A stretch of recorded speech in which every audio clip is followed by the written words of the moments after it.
Have you ever been talking about a holiday and just paused, wondering if you're using the right word? You are definitely not alone. So, in the next few minutes, we're going to clear all that up and give you the words you need to talk about getting around like a total pro. Let's jump in. So let's get right to it. The big question. Are you planning a trip or is it a journey? Or are you just talking about travel in general? These words feel so similar, but they're not the same. Stick with me and I promise you'll nail the difference every single time. For a lot of us, our big adventures start in one place, the airport. And let's be honest, the airport has its own special language, right? It can feel a little intense, but once you know the key phrases, it's really just a simple step-by-step process. So let's walk through it. Okay, first things first, your documents. You've got your passport and maybe a visa.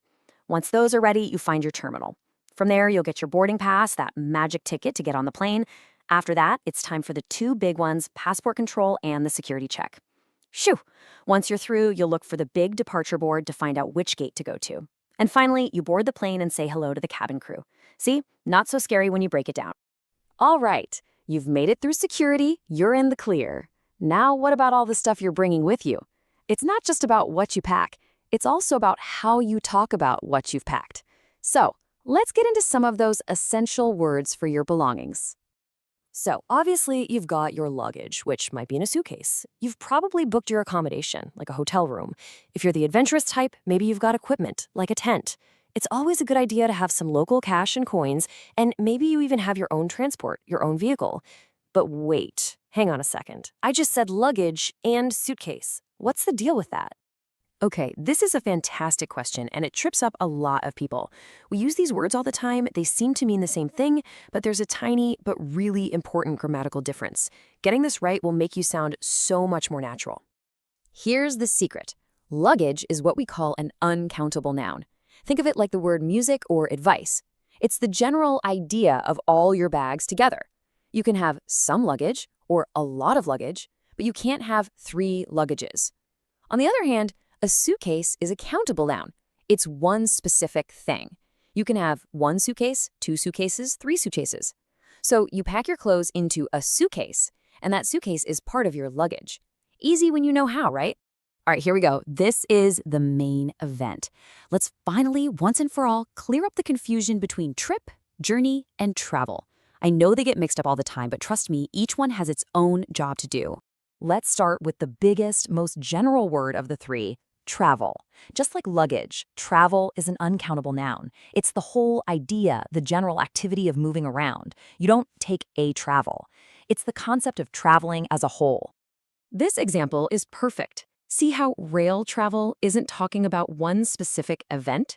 It's talking about a type of activity, the whole experience of going by train in general. That's what travel is all about.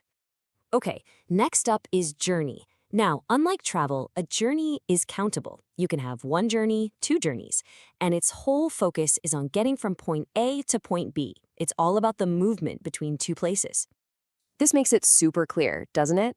It's asking about a specific, repeated act of going from your home to your college. That's 1 journey. And the ride home? That's another journey. It's that specific A to B part. And finally, we get to trip. This is also a countable noun, but here's the key. A trip includes the entire experience. It's the journey there, the time you spend at the destination, and the journey back. It's the whole shebang. When someone says this, they're talking about the whole adventure. The flight to Mexico City, the sightseeing they'll do there, and the flight home. It's the complete package. And a great little tip, you always go on a trip. So let's do a super quick recap. Travel is the big general activity. A journey is just the part where you go from A to B. And a trip is the whole vacation, there and back again. This little table is perfect to screenshot if you ever need a reminder. Okay, enough with the definitions. You know the words now, so let's actually use them. The absolute best way to make new vocabulary stick is to connect it to your own life. So let's think a little bit about your own travel style. First up, how do you usually travel? See, we're using travel because we're talking about the general activity, not one specific time. Are you a road trip person? Do you love trains or maybe going by boat? And what about the trips you take? When you go on a trip, does it usually take you somewhere close by? Or are you all about going abroad and experiencing a totally different culture? And what kind of trip is it, usually? Are you an adventure seeker on an activity holiday? Do you just want to relax on a seaside holiday? Or are you all about the museums and monuments on a sightseeing holiday? And let's get a little deeper. What's the whole point of your travels? Is it really about seeing new places, just escaping the day-to-day routine for a bit? Or is it about connecting with family? Okay, let's lock this in one last time. It's simple. Travel is the general idea. A journey is the specific route. A trip is the whole vacation. And here's a fantastic pro tip to remember. You make a journey, but you take a trip. That's a good one.